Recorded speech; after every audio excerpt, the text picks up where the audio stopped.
And with that very dramatic music, we are live here on Amazon. And if you notice, my background is a little different than normal. I'm actually broadcasting from the Village Christian Church here in Adair Village. Our house is up for sale, and some folks wanted to come by and look at it. So I had to pack up and relocate. But that's the beauty of working in today's world. All of our gear is mobile, and I was able to pack it up and set up here. But the important thing is not where I'm broadcasting from, but where my guest is today. And so that is David Reilly, and we've got his book. You can see it right here, Beyond Expectations. It is grit, determination, and resilience. And David, you are not kidding. But welcome. I am glad to have you here. Hi, Scott. Good to see you again. Good to be here. Thanks for and I'll just say congratulations. Your book came out. You are, I'll let you tell people where you're at. Thank you. Well, my book came out, I think it's the beginning of April. So it's maybe 2-3 months now, and it's been so exciting to release my book, and there's quite a few people read it by now. And I've had some very great conversations with people about it, and people generally seem to like it. And it's exciting, but I've still got a lot more to do in terms of getting it out there, getting it seen. So yeah, it's exciting times. Yeah. And I think people can tell by your accent that you're not here in Western Oregon with me. And people where you're located. Where did you grow up and where are you living? No, I'm not in America. I'm in Edinburgh, in Scotland, and I grew up not far from Edinburgh.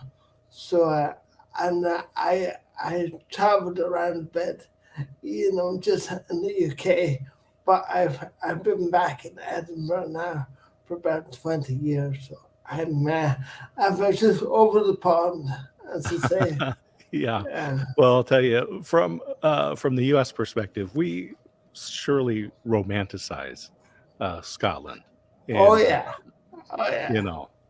I look forward to being able to visit. In fact, my wife and I are planning, hopefully 2023, that we get a chance to get over to your side of the pond, as you say, and tour the island and Ireland as well. And definitely want to come by and say hi, see you face to face. We've been friends for quite a while, and watch this book journey as you were talking. And let's talk a little bit about. So you have an accent, but also I think people need to pay attention a little bit when you're talking.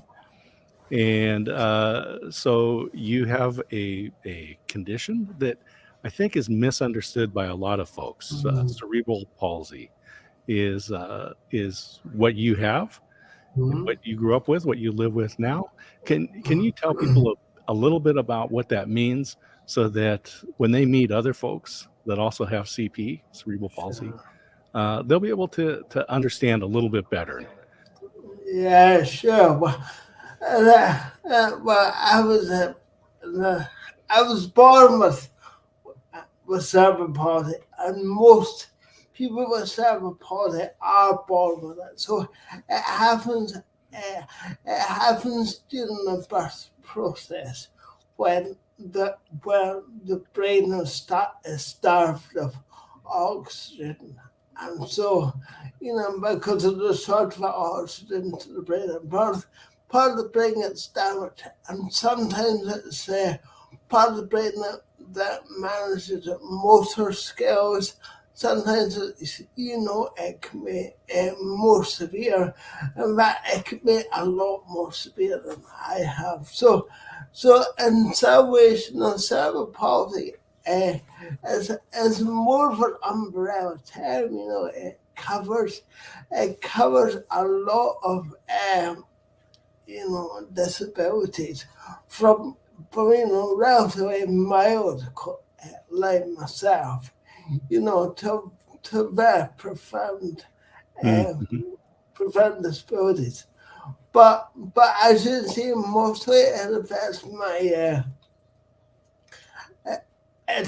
my muscle control. Mhm. So I don't have the same control of motor skills and some muscular skills around my face, obviously, Mhm. and so I don't know.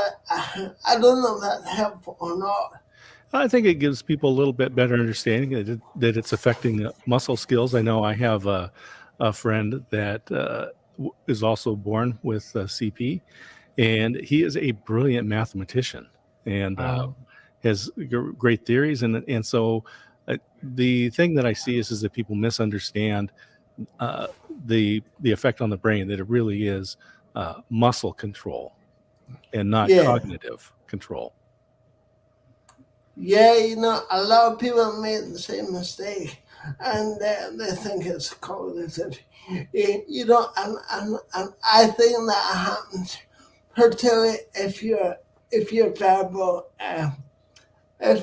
verbal communication is labored. Mm, It can mhm. come across as a cognitive injury when Yeah, it's not always the case. right. And then, so let's talk. In your book, you go and talk about from your very very early days, some of those early memories that you have as a child, and all of us kind of have those times as you grew up. We all had awkward times. You kind Yeah, of describe some of that. We get into yeah, your college and career, and I just want to remind everybody that we do have your book. Beyond expectations in the carousel because we're broadcasting live on Amazon. People can click on that, add to cart, and you can get that in both a Kindle. So I have the Kindle version, and a paperback version as well. yeah. And so I encourage people to click on it. You can take a look, but we're going to talk a little bit about what's inside the book and your journey. Um, and so I'll just remind everybody again. David Reilly wrote this book, Beyond Expectations. He is an athlete, a scholar, a mountaineer, and philosopher. So Steady, you've overcome steady. the physical and Mm. and really excelled in a lot of different ways, not without struggles. But let's talk about some of those early days. You said you Yeah, sure. Uh, well. Uh, I think when I started the book, I think what I wanted to get over is some of the struggles that, that I overcame in the early days were. Mm, were were were, were simply to achieve the same kind of milestones as other children. Setting up, talking, walking. I think most children are around the age of 18 months or 2 years old hmm. when they first take a step, learn to walk. But I believe I was near 4 years old when I first Mm, walked. hmm. So, So I think everything just took longer for me to learn. Yeah. And of course, when I did reach these milestones, it was presumably it was a great achievement and a great accomplishment for my parents. You Yeah. know, yeah, and as we'll see, kind of later in the book, that the milestones that I achieved then, you know, that made something I've done later. This is inconceivable, but was it I've gone on to develop physically, and yeah, been quite, it's been quite a journey. Yeah. And your parents and your mother especially were very supportive. Yeah, they were very supportive indeed, and, for example, community physiotherapies, they come often and do exercise with me, and um, they would teach my parents how to exercise me, and my parents were really methodical, and Hmm. didn't really, you know, kind of religiously, but it's thanks to that I went on to develop, and but I'm sure that's just one example of the kind of like determination for me to Hmm. develop and achieve. Yeah. And so you were a little took longer, I guess, for you to Mm, to walk, and then but you still went into school at the normal kind of beginning age, did you? Or mm. Yeah, I went to nursery school, and then I started primary school at the same age as other children, and I suppose that starts a very long story with my schooling career, or because I went to mainstream school in the sort of local town, up until the age of 12. Mhm. And I get a coat for a while, and I remember getting a bit of extra help at school, for example. Teacher used to write, she would write my arithmetic for me, but I was beginning to get frustrated, Mhm.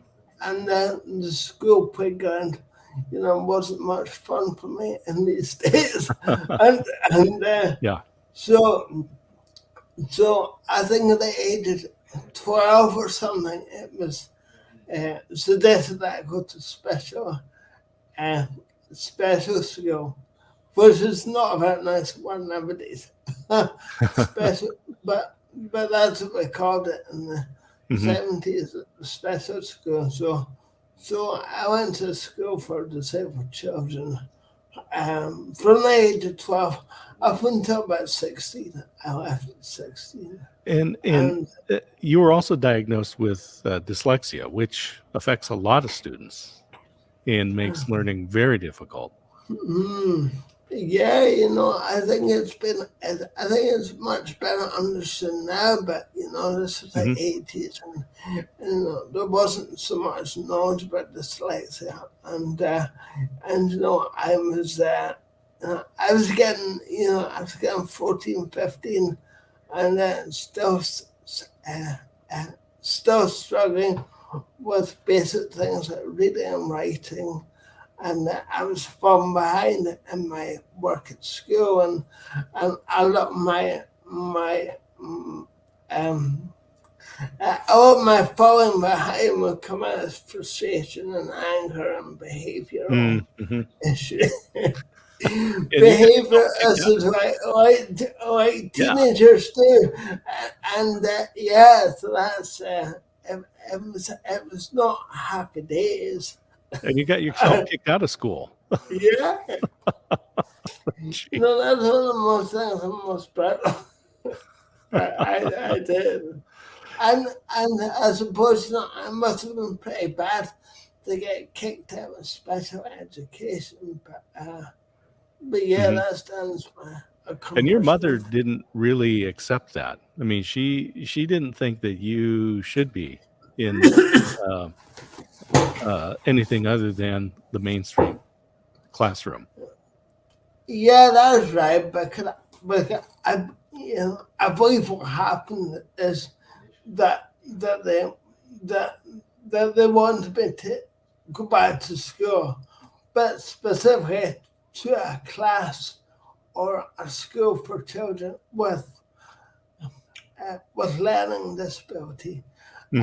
And my parents never thought I was, a genius or anything, but the seven of them thought that I had learning disabilities.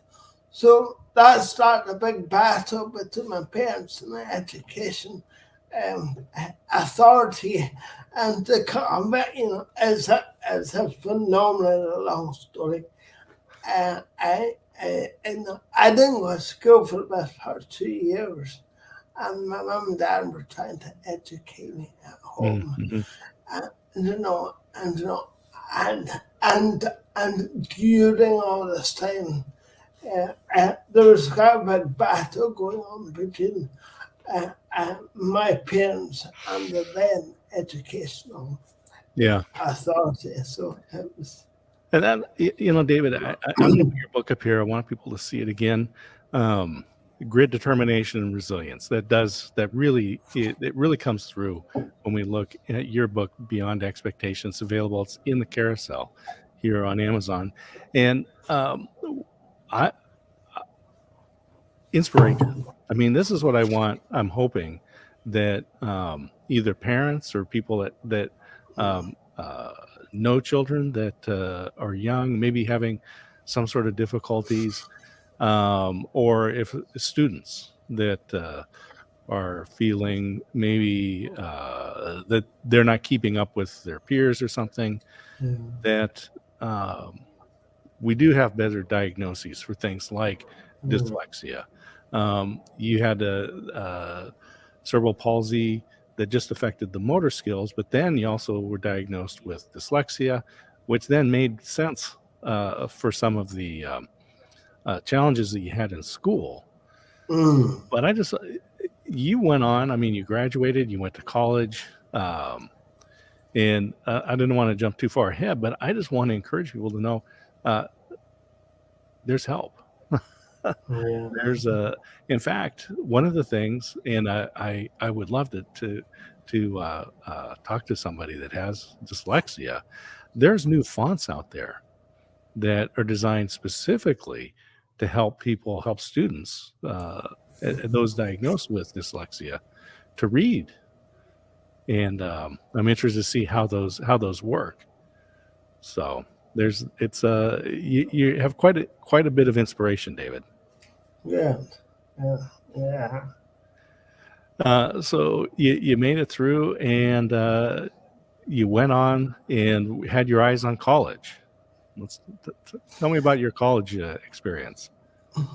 But what happened? I had been in special school, yeah, and by this time that they had diagnosed, and they had diagnosed dyslexia, but I still wasn't getting the proper teaching that I required Mm-hmm. because if somebody has dyslexia, you know they learn in a different way, and they need pretty specialized, remedial teaching.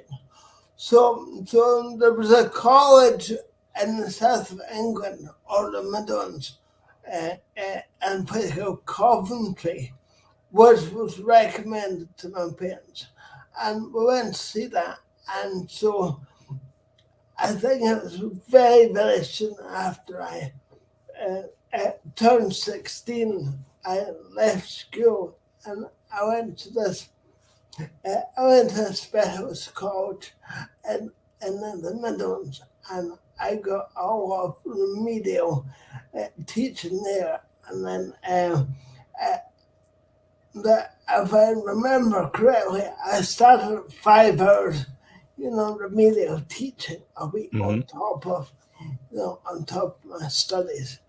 And the remedial, I was thinking it got to 3 hours and then 2 hours. And then, as time went on, I really, came on leaps and bounds. And then after 4 years, I had enough qualification to get into university, and so it was just, it was just amazing, that I had reached that time, that I was even considering university at that time. So it was good. Mm-hmm. Yeah. And science kind of fell into your world.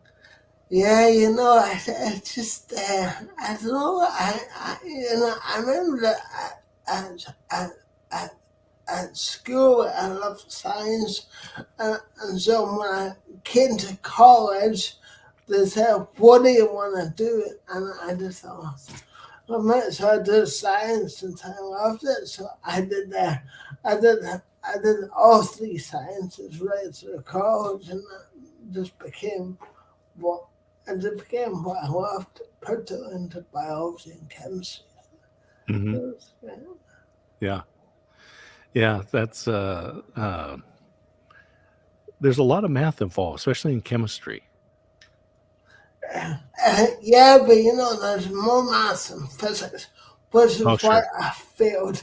Which is why I failed physics. I was rubbish at physics because there was so much maths and physics. I Hmm. hated it as well. So Yeah. yeah,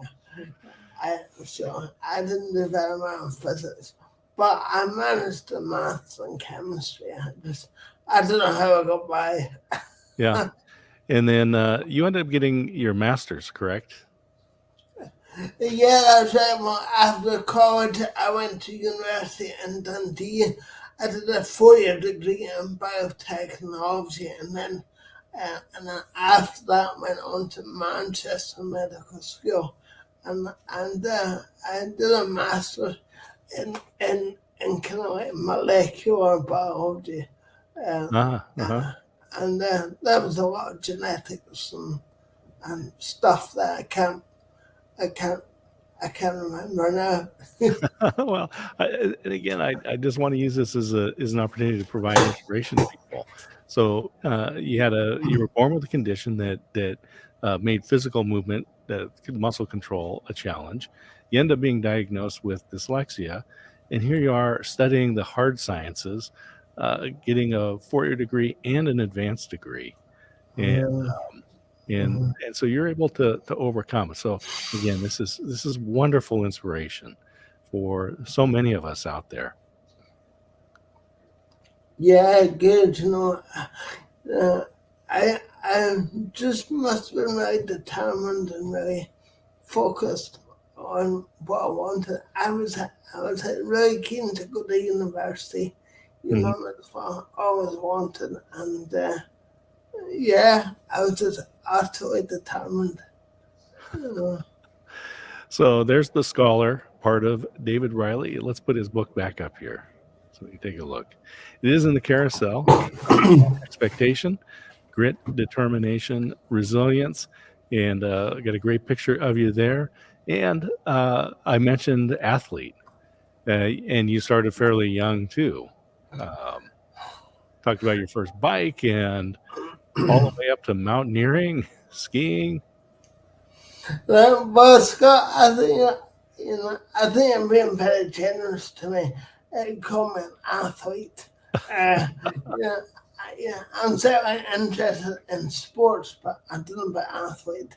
And yeah, so I've been very lucky in my kind of adult life to, to do a lot of sport, and the main ones that I've really enjoyed and developed is my skiing and cycling, I pull up at FN's there, and I think I was 30, before I put my first skis on. So I was, I was a real late starter, and it was very very difficult to learn to ski, and Mhm. I used to really hurt myself and as you know, there's a the,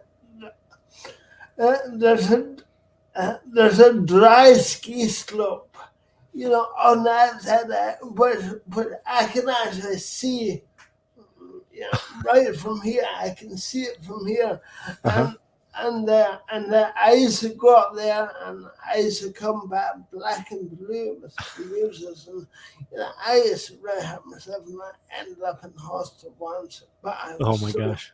I was just so determined to be able to ski, and then eventually, something must have happened, or I just found my balance, and I just got to the stage where, I'll never be a brilliant skier or a good skier, but I certainly got to the stage where I can enjoy, Hmm. skiing, getting around the mountain, and I've had some great fun doing that.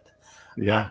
And it was, and I was getting ready to go a ski holiday, and I started riding my bike because I thought that would help me get fit for going skiing, and that's how I got into cycling, and so I spent 10 years, you know, doing some pretty serious uh, uh, cycling, and I think it's a combination, the kind of climax of my cycling was, I've cycled up the west coast of Scotland up after the Hebrides and cycled the Caledonian Way. So Hmm. yeah, I've done a lot of cycling in the past, but to be fair, I don't. I mean, I don't do that now. I'm not as fit. Yeah, I think mostly I don't think of Scotland as a ski destination, but No. definitely would be a challenge for cycling. Lots of up and down. Yeah, Scotland's a pretty hilly place, and to be fair, there are a few ski places, Yeah. but it's not very reliable. And but yeah, Scotland's quite hilly for Well, and you cycling. were also, I mean, you skied the Alps. That's like a dream destination for anyone that is strapped on alpine skis or, yeah, alpine skis especially, and to ski the Alps. I mean, come on. Yeah, I feel very blessed to have done that. I've been to the Alps. I've been to the Alps more times than I can remember now, and Wow. I've had some really fabulous times, and yeah, and I hope to ski again sometime. It is, it Hmm. is, but but also, Scott, I would love to come to America and ski. Some places in America and ski Well, is you come here to Oregon, and amazing. we've got some of the Yeah, best in the country here at Mount yeah, Bachelor I and want to do that. Right, Mount Hood. Yeah. yeah, Historic Timberline Lodge. sounds Uh, great. yep, you are certainly welcome here. Mm. And also mountaineering. You talked about the Monroes. Can you tell us what that means? Yeah, the Monroes are a group of mountains, but which are over a certain height, and it's over 900 meters. Which in Scotland's quite big, but in the Alps, I guess the Rockies wouldn't be that big at all. Yeah, so I did 187 in total, and I started climbing the Monroes when I was at university uh, in Dundee, and I think I ticked off about 25 or something, but it's about 187 uh, or something like that. So and about 5 years ago, I wanted to start doing the Monroes again, and I had to go, but it put a lot of strain on my joints. And it was just it was just more pain than I was prepared to tolerate. And you tell a So particular story about one of those mountains where your friend asked you how you managed to get up there.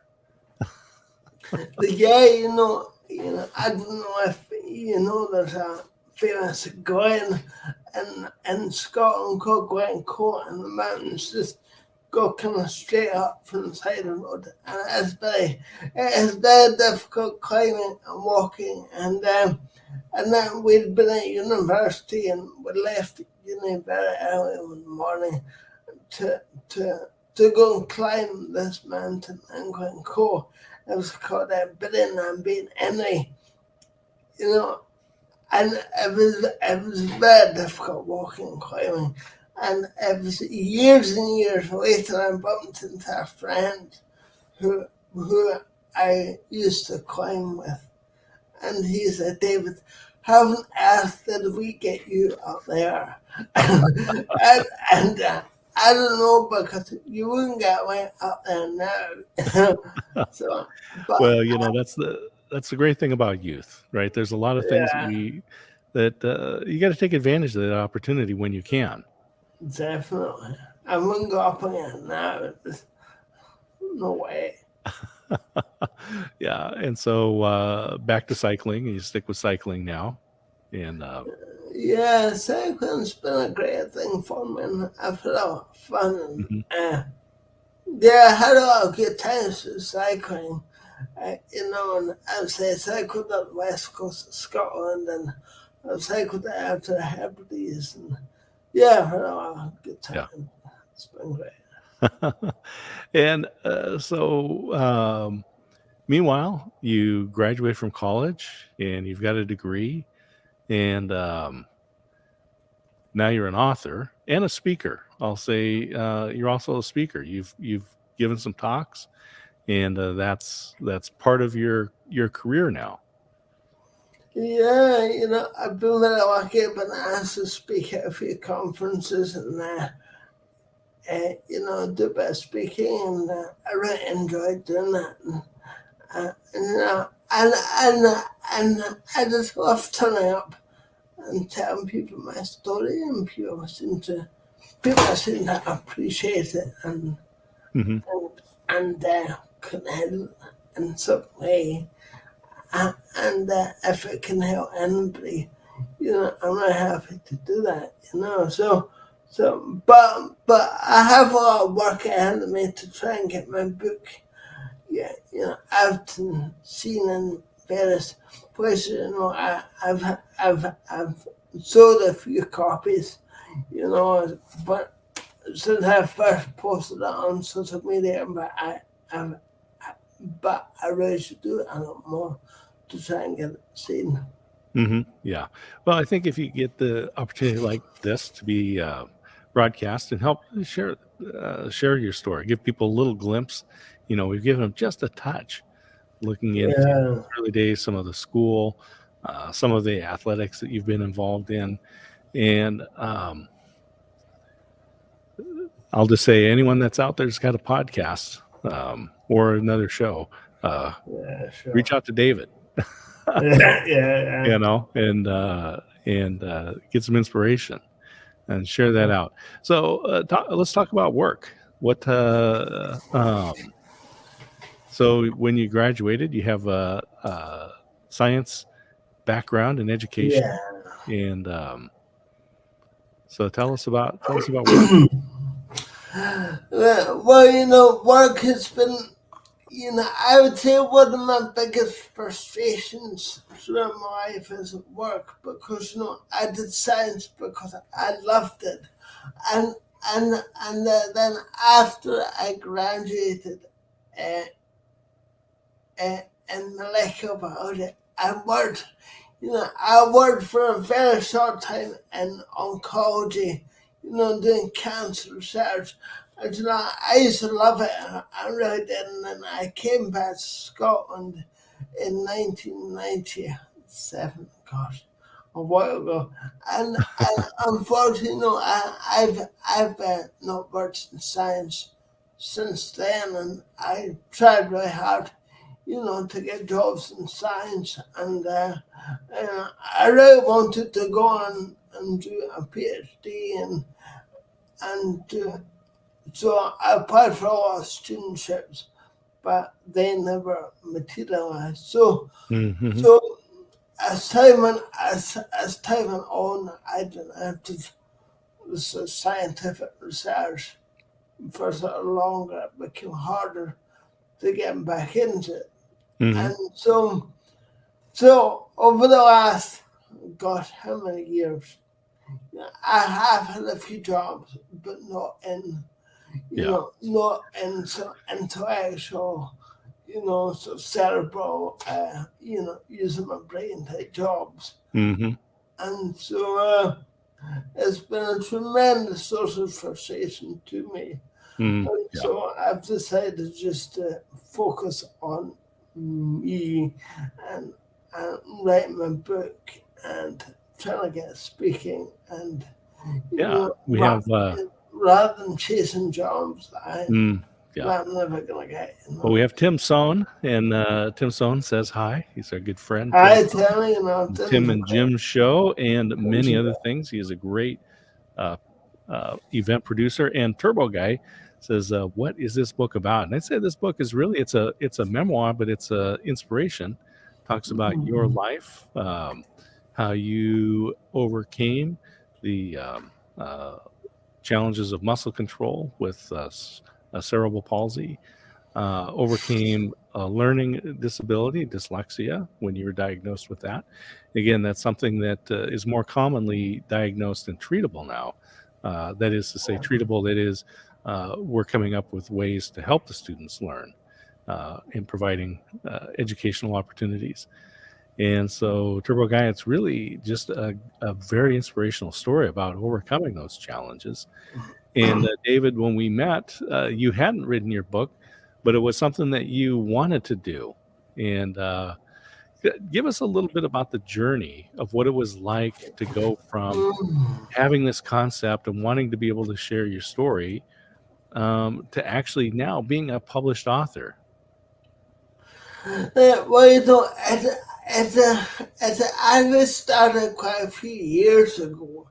Because somebody suggested that I go on to LinkedIn, and I didn't know much about LinkedIn uh, at that time, and LinkedIn video had just taken off and was Mm-hmm. becoming a thing. So people were starting to post little videos, up on LinkedIn, and I'll never forget.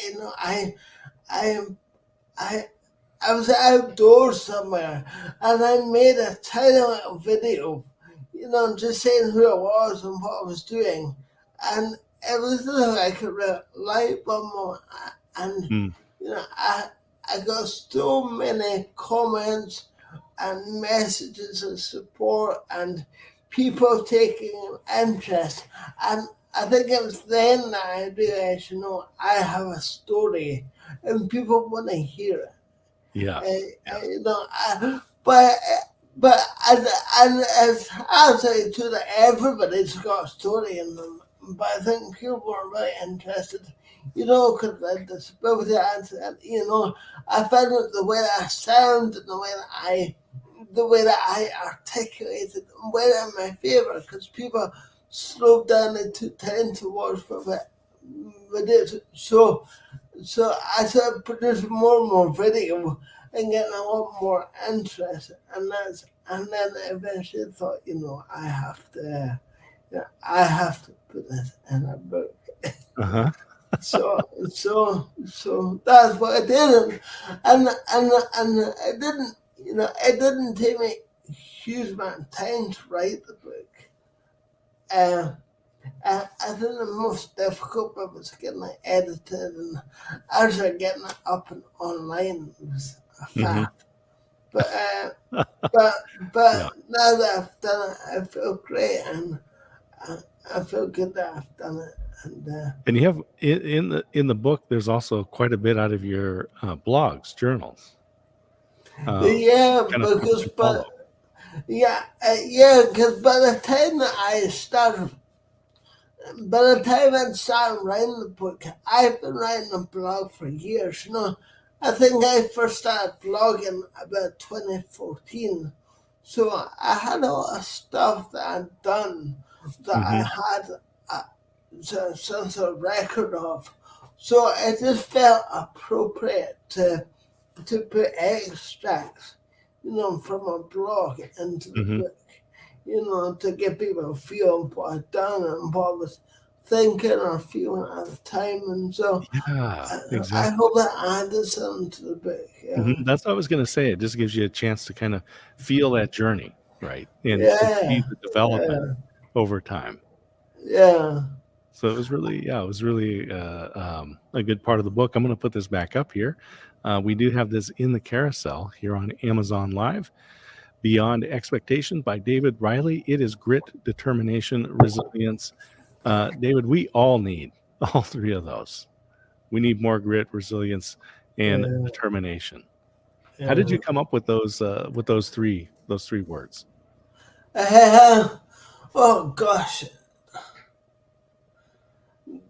Scott, to be honest with you, I can't remember how I came up with them because I think I came across it and I think I felt like that had summed up, what I had done, uh, I thought I had summed up what I had taken to achieve, Mm, you mhm. know, some of them, particularly, through my education career and, and the sort of resilience that I needed them was just great. Absolutely.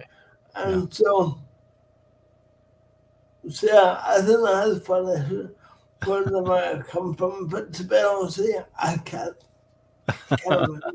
Well, it It's, definitely just, those 3 words definitely describe, who you are today and, yeah. how you got to that. So, as we kinda start to move to wind down, I just wanted to, um, ask you, what do you hope that people take away from your book after reading it? I was hoping that people could see that everybody has their struggles Mm, to mhm, deal with, and they're all unique to you. And and though some of these struggles are bigger than anybody else's because we've all got them, but I think it's what you do with them and how you manage them and how you use them. You know, you can achieve more than you mm, thought mhm. possible to begin with. Yeah, And if people find that motivational, inspirational, that's fine. That's right. bonus. So I was just gonna say we got a note from, the Cookbook Divas. It says, "Hello from Seattle." So Aye. from Seattle to Scotland, so it was nice to see Cookbook Divas here, tuning in. Scott, one day said, I so want to come to America. I really do. I would love to come to America. Yeah, well, we'll, put you on a book tour, speaking tour. That There's sort of plenty of thing. opportunity. The nice thing is that, travel restrictions are eased and, Yeah, in-person conferences are coming back. yeah. And, I know you'd be welcome in many places. You Oh, have friends all fabulous. across, the states here.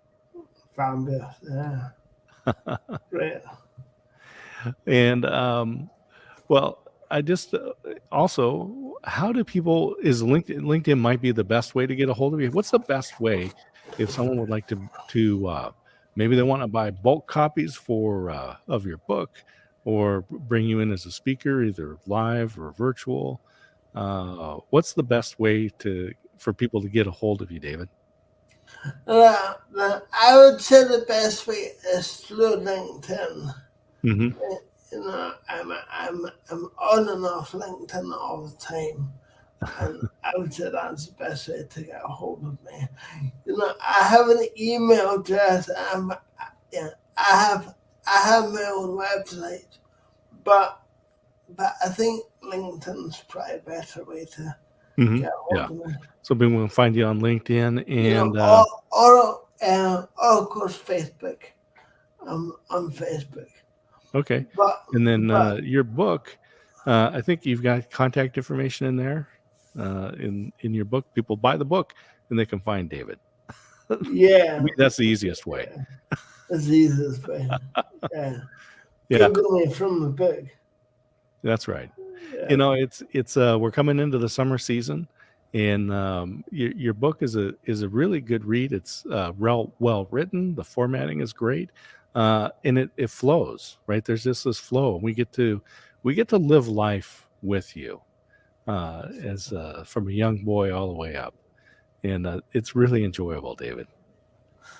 thank you, Scott. I'm really glad that it reads well and people seem to enjoy reading it. And I feel glad I've done it. And Hmm. it's, And it's as you said, you've got more to write, so there's probably some volume two. What would you, with your next book or more books coming out? I just want to give people a little taste. What might they be looking for? What might come their way out of your brain? yeah, I would like to write more. I really enjoy writing, actually. Talk about my blog that I that I've been writing. Yeah, I put some of it in the book, but there's still miles of it still that no one's seen or not read, and so I'm not sure actually, but I would say I like to write. I would say I would say I like to write a full book. Hmm. I'm not sure what that Well, will be. and at the end of your book, you've got some. I'll say there's some practical advice for people. Can you tell us a little bit about some of that about the practical advice? I think it's very helpful, and it does address some of the prejudices that we have. Yeah. That's part of our nature. And well, I felt awkward about giving advice because as always, who am I to give Mm. people advice? Uh-huh. I'm sure that people can articulate it, far better than I can. I think what I wrote at the end of the book is just things that just things that I find helpful, rather than advice to other people, are things that I use and I find helpful, like mindfulness and gratitude and I can't remember what else. But I'd say I'm sure there are people that write more extensively and more articulately about it than I can.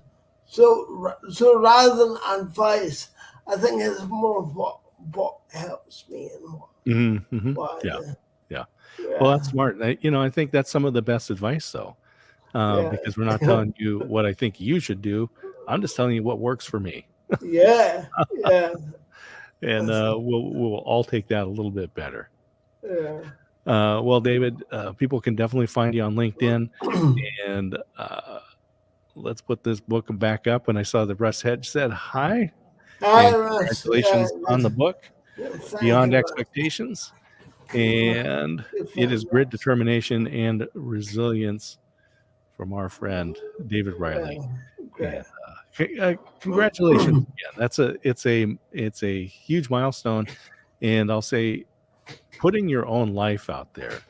Uh, that's more risky than maybe some other fiction or nonfiction books. You're putting yourself out there. Yeah, you bet. And when I first published it, and when I first put it out there on social media, I felt very anxious because I felt like I was exposing myself. Yes. and yeah, I thought you really exposed yourself in some methods. Oh, what on earth would people make of it, and it was terrifying. It's terrifying. Yes. But an encouragement. And well, David, thank you for joining me here on Amazon Live. And I know we were out to a couple other places, but we did have some great folks. Tim Sohn, Turbo Guy, Cookbook Divas. Nice to see Russ Hedge joining Yeah. us here and commenting. So we know many other people were watching as well. But David, thank you again. I'm going to put you into the green room. Yeah, not at all. Just to say thank you very much for having me on. It's great to see you again, Scott. And All right.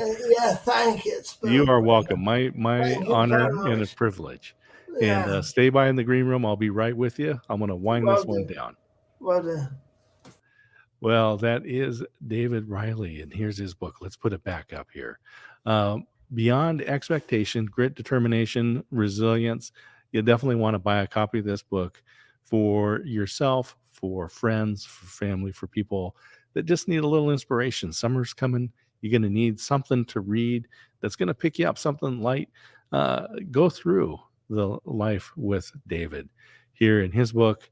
And with that, I am going to wind down this Amazon Live. And thank you all for joining me. Have a fabulous day. Cheers.